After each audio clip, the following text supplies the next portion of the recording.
Greetings, everybody, and welcome to another exciting edition of Shoulda, Hada D8, where we invite friends, family, fans, and the cast members of The Natural Ones and Descent into the Void to talk about episodes prior.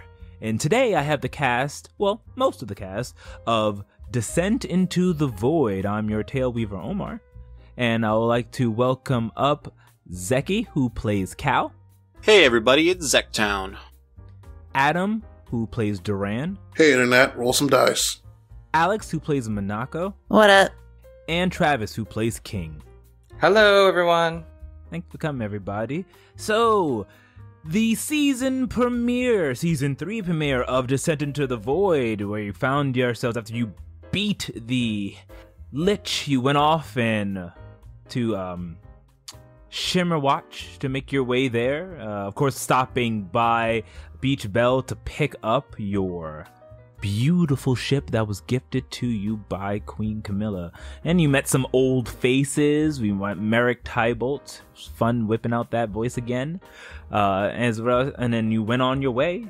Snuck off in the shimmering ethereal-like ship with the rest of the Unity Knights and Julian. But you ran into some issues along the way, as demon sharks came up, and after a battle ensued, you were able to defeat them.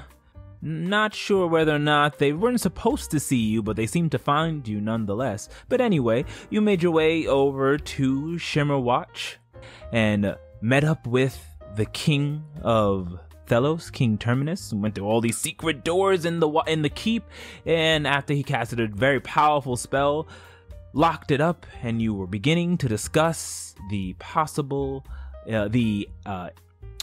excursion into the freedom of Shiverin. So, my first question goes to all of you, and we'll start off with Cal.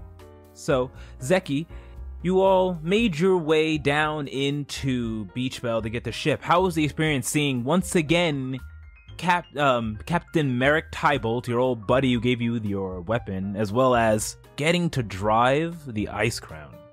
Well, as the listeners will know, you can now call me Cal Sparrow. I am Captain Cal Sparrow, along with my other monikers. There are many, but what's more important is it was pretty amazing for both Cal and me as a player. It was a very cool thing to experience. The feeling of being able to come back to a place and have a friend. Like, that's like not something you always get with D&D. So that was like really, really awesome. And I think that really impacted Cal, especially with like, you know, he gave him his hat and was like joking around and was kind of like, it was kind of like he was visiting an uncle, because this guy knew his dad.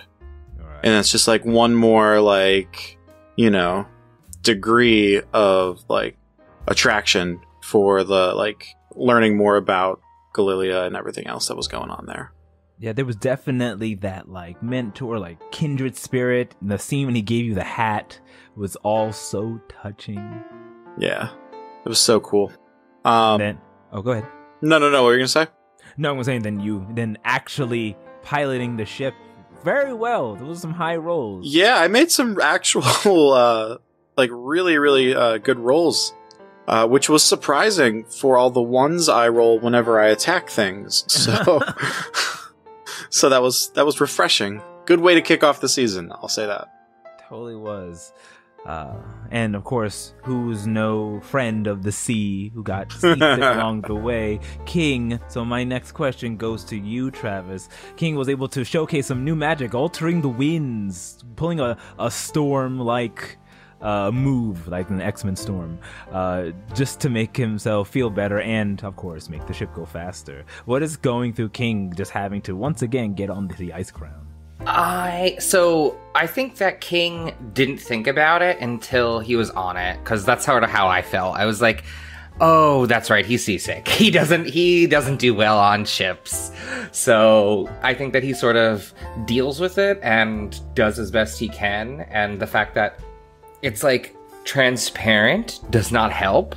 So I like playing that up a bit and sort of volleying with Lewis about fixing it and whatever. So that was cool. But I was looking through my list of spells and realized that I was like, I could help us get there a little bit quicker if I use some magic. So I thought that would be a fun way to use a high-level spell to benefit the group. And he let it loose.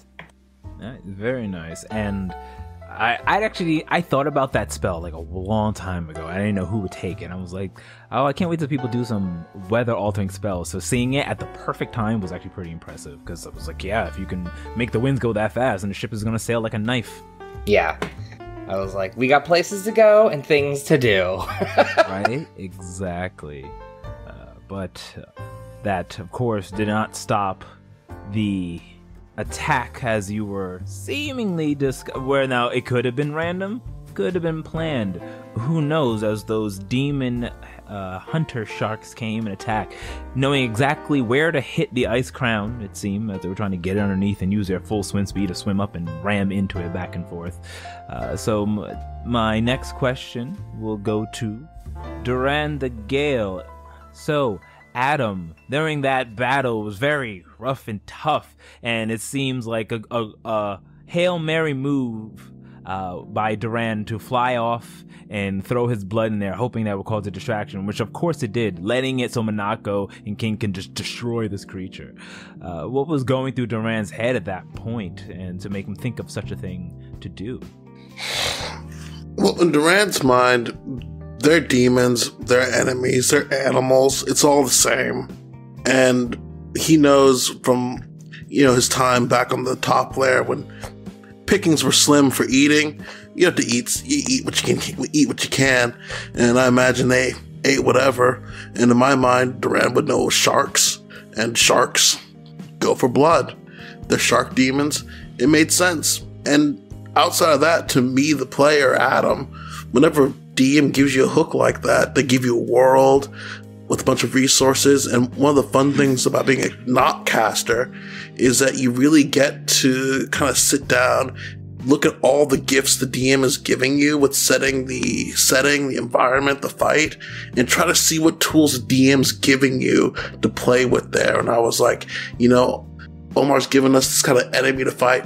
Really put yourself in your character's mind, think about it creatively, and interact with the environment. Just don't throw numbers at it. Let's interact with it and see what happens. Yeah, great job indeed. We'll let you definitely collect these mischievous, quick swimming creatures. But nevertheless, you all were able to defeat them and get away using Cal's excellent boating skills. For the most part, there were some let's jerk the boat left and just kidding, natural someone, let's jerk the boat this way. But where it ain't mattered, you were rolled pretty high. He rolled a nat 1 while he was piloting the boat? I'm pretty sure. Or better don't remember. I rolled like a 3 or something. So when you wanted to do some crazy maneuvers. Yeah, it was like I rolled a 3 and then it ended up being like a 6 or a 7 or something like that. It was not good. I thought that was just part of your plan. Yes. I mean, Cal made us think it was. Yeah, I definitely was like, yeah, I'll ram the things, and then that did not work at all. So I just went with it, and I'm like, oh, we're just zipping around them so you all have a better viewpoint of the area that they are at, and we can hone in on them that way. That's why he's the captain. So it's official, Captain Calamity Morgul of the Ice Crown. Has a good ring to it. Does. We'll have to see, but we just gotta work on making it fly now. Is it gonna be Captain Calamity Morgal of the Ice Crown forever, though? I thought that was a rental. Ice Crown implies the Queen of Fia. I mean, we didn't think you were gonna ask for it back after all the work we did. Oh, you want this back? Like, it was a lease. We didn't sign anything. A rental. But, my dad made it, right? And I have all these guns that my dad also made. So, naturally, I inherit the ship. Julian didn't give you the sword. It's canon that you don't get all of them. Oh, Not yet. yeah. Not yet. That'd be like if your I dad think worked you're- a sandwich factory and he made a sandwich for someone and he said, "My dad made that sandwich, give it to me."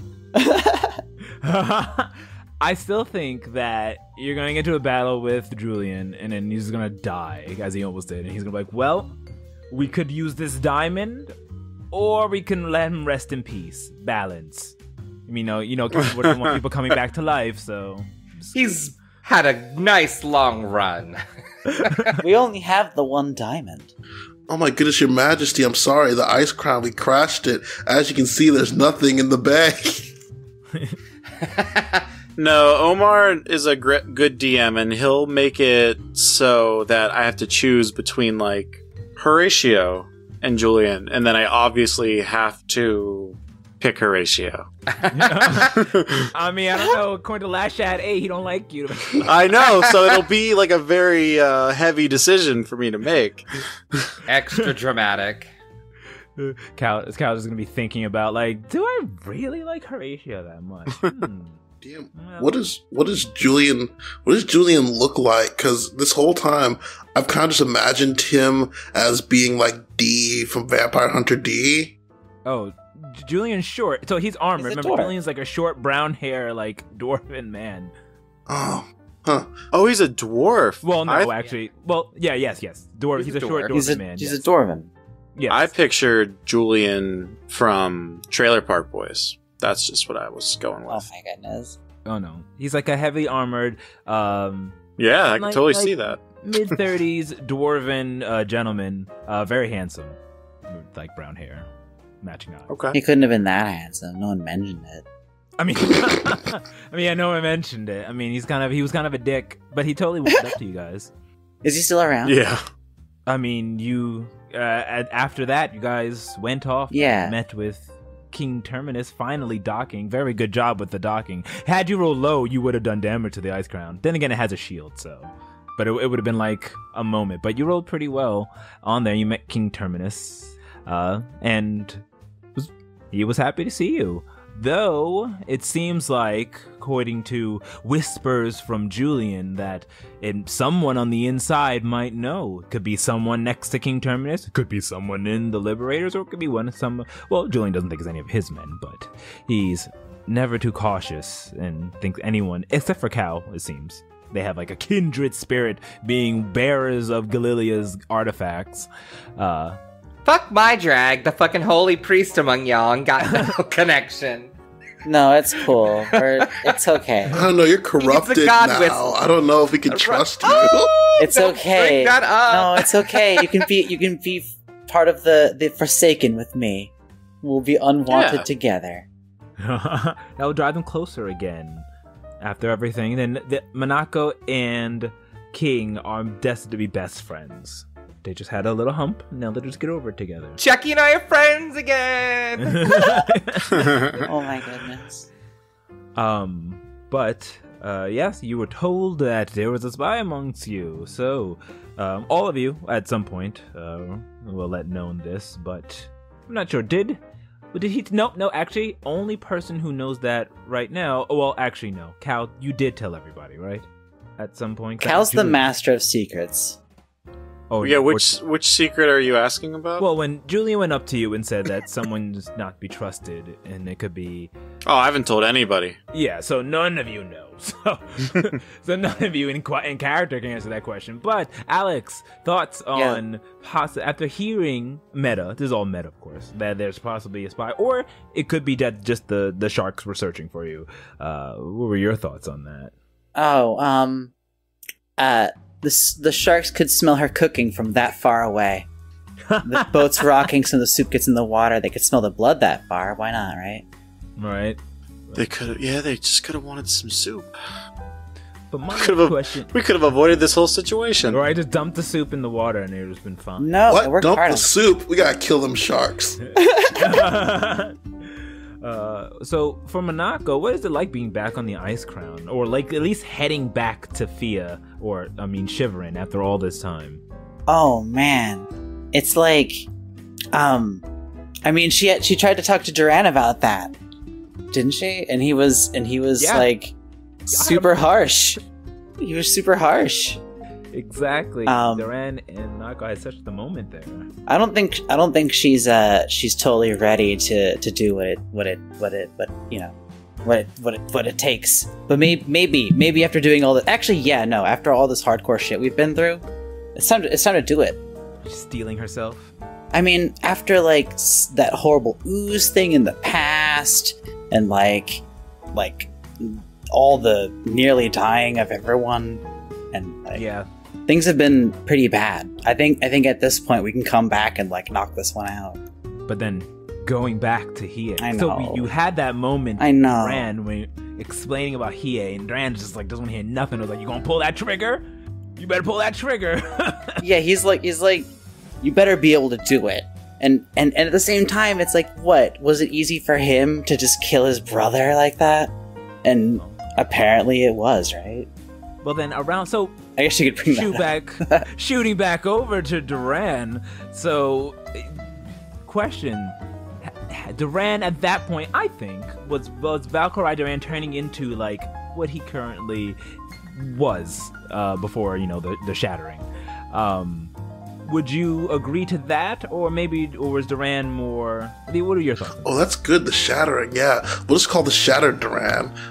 Shattered Duran, he it's weird to me because as he is, I don't like he doesn't really have those deep interpersonal connections with anyone now, good or bad, which is all very interesting. But I think he would say, but he remembers how he felt. So he would, if he was asked on that, he'd probably say it was hard. Or he might not even say anything about it at all because it might strike a nerve.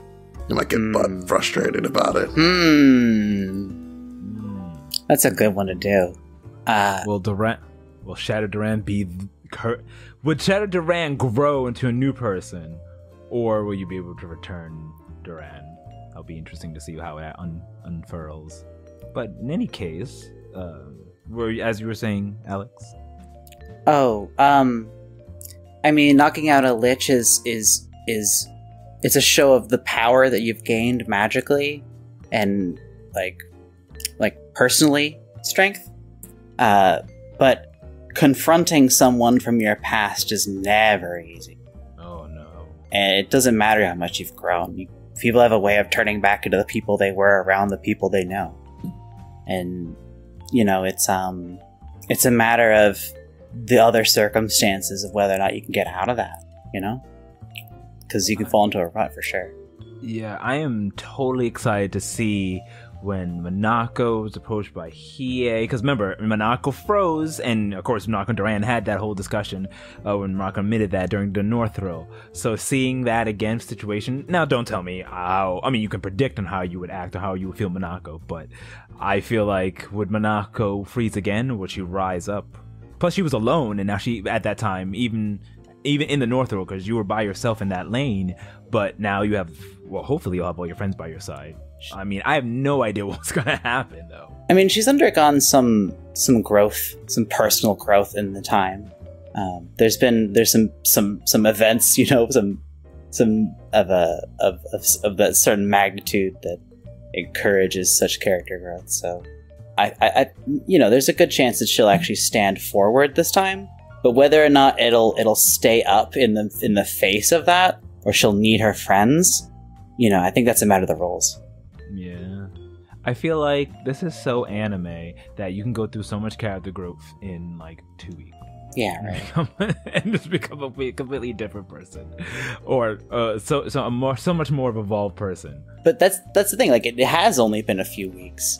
Yeah. So, like, there's a good chance that it's just gonna be like, no, sorry. Interesting. Can't wait to find out. But you all finally made your way with King Terminus into that keep, that stone keep, through the winding, turning, trapped, filled, and sliding doors of the innards of that cavern, till finally going into it, which, spoiler alert, he used a wish spell to unlock the door. Wow. Only on Chat 8 do you get those secrets. I spoke Celestial and knew that. Well, whether or not he did say this, I wish it could have just been a. Oh my goodness, you're right. Incantation, or he I don't just think that a wizard or a sorcerer would casually and flippantly throw around the words "I wish." I'm gonna call you on that bluff. I mean, I just admitted it to the chat 8 anyway. Yeah. No, I know. So yes. Now, meta, you know that, or not even meta, you can know that. The two celestial people who speak celestial, Monako and King, you know that he used the wish spell, or you can surmise that he used the wish spell. So that's a very trap door that he led you into, like his second war room, or third, or he's a king. You have a bajillion war rooms, but his war room are Shimmerwatch. He can probably cast Wish once or twice a day, so he could have as many as he wants, because he could do it every day. Oh my god. Yo, it feels so good to walk into a warded room. Like, you know what I mean? You got to. It's like, bam. Conversations are not monitored by Doramu or anything. No broken hand, no hoping that Hallister is spying through the eye of a freaking golem or something. Like, nah. I just thought of something. That's such a good idea. Like, I don't know why I didn't think of it before, but like, why didn't we try and update our like devices of sending to cut off Doramo? So that way we don't have to worry about Oh my goodness, like go to an enchanter and be like, can you just make it less people? Can you re-enchant these please? Like disenchant because like there's an evil person on the fucking other end. Or maybe we can ask King Terminus now, be like, can you wish him off of our phone line? Like we don't want to pay for his I can only wish once a day. Service. We don't want to pay for his phone on this plan anymore. Would it be more expensive to upgrade and just get new devices? But they were custom made, and also, I hate to say it, but they were made to be custom cute earrings per our individual requests. And this is a balling, like, bar piercing. It looks really cute. Getting a new one's gonna be a pain. Did didn't she take Scarlet's old ring? Isn't that what she did? Yeah, it was very awkward. Yeah. Ring. Scarlet had a red ring. I have a ruby bracelet. Actually, King got all sad about it. And Syl had whatever Syl had. Cal had whatever Syl had. Well, Doramo has the Syl one now, right? Oh no, that's right. Doramo has the Syl one, and which was like a Cal has the extra one. I just have like some plain ass ring, like okay. We did get an extra. I got like the Nokia. And then we got add him to this plan. And then we got the extra one that Kai has right now, which we can't communicate with because he's through like that barrier that we can't talk through, right? Or did we not try to talk to him? I think we tried to talk to him, and he was like, "Oh, I forgot that he had it. If he did, I didn't know that he had. Yeah, he has the other one. Yeah, he has one as well. Oh, then I've totally just. He's got the last one that we forgot about. Well, if he's too good to talk to us, then why should we talk to him? He's always in trouble. Right? We she reached out once, and he was like, "Oh, this shit's crazy." Yeah, I remember that much. Talked to him once at some point. He was like, "Yeah, I'm training, doing some shit. Good luck." And then that was like 20 days ago. That was not 20 days ago. Oh my god, has it been 20 days? It's 20 days anime time. Like, Namek was exploding for an hour. So, this has been 2 weeks. Oh my god. I mean, Nix. All the days of traveling back and forth, and you defeat many demons. Took you several days to go across that good chunk of Thelos. And then the gala coming back, all that. And time travel time on top of that. Right? Although you got to see him in the future, and he's super badass. Yeah, I had the weirdest time. Because my time was super weird. Yeah, they were all everybody weird else's. Times. They were all weird. Like outside of time. Yeah. And I should have just stayed and we could have like ended the campaign with me just becoming a god. You just chill and use Stacy and the rest of us are just like, whatever. Horatio blows up. King and Duran just live in the worst future. Supposed to be. Yeah, but the thing is, I could become a god and then go back to that exact moment in time, and then I'd be a god, and then you guys would still be where you were. But would that be within your powers, though? Every god is different. I mean, not every god. Gods can't just go in and out of time unless they're like Chronos, god or of someone time. who had the power of that. God of time. We're not talking Jesus here. He's not the all powerful. We will never know now, will we? We'll never know. I can't even finish. There was a lot of magical energy that was expelled during that big explosion. That could have like supercharged me up. I could have just eaten a bunch of pieces of fruit and then boom, God. You Yeah, he shared could have the eaten all fruit those like himself such a and then bro. just, That like, was so kind of him, Carried not us. just Now I starve think him. about it.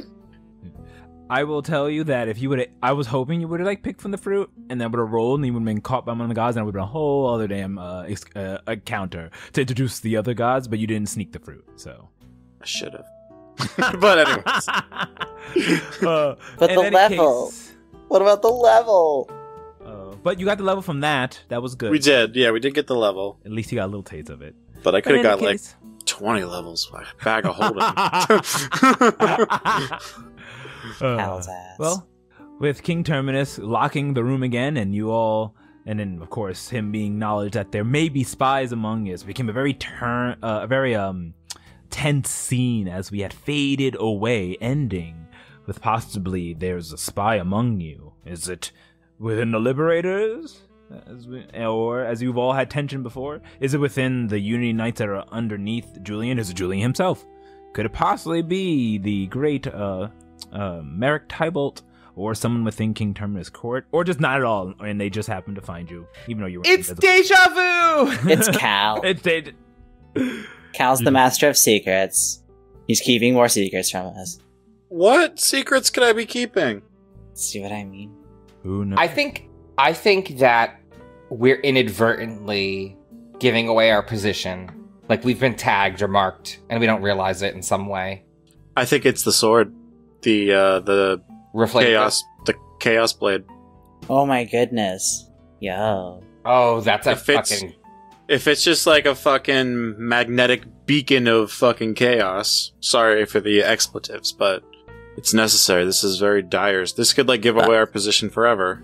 Interesting theories. I'll just throw out there that King said it was bad. He knew it was bad.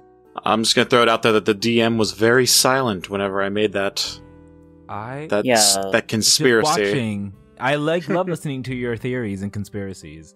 Duran said he could handle The it. theories. Duran's handling. We're just giving him more ammo for his plot gun. But can he handle it? Oh, that's fine. Duran, can you handle it? I don't think You you can handle it. Handle it. He's not ready.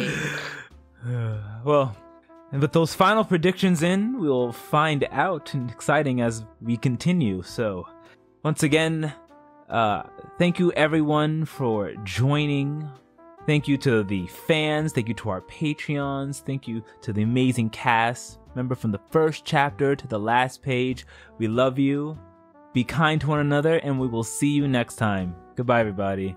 Goodbye. Bye. Thanks for listening.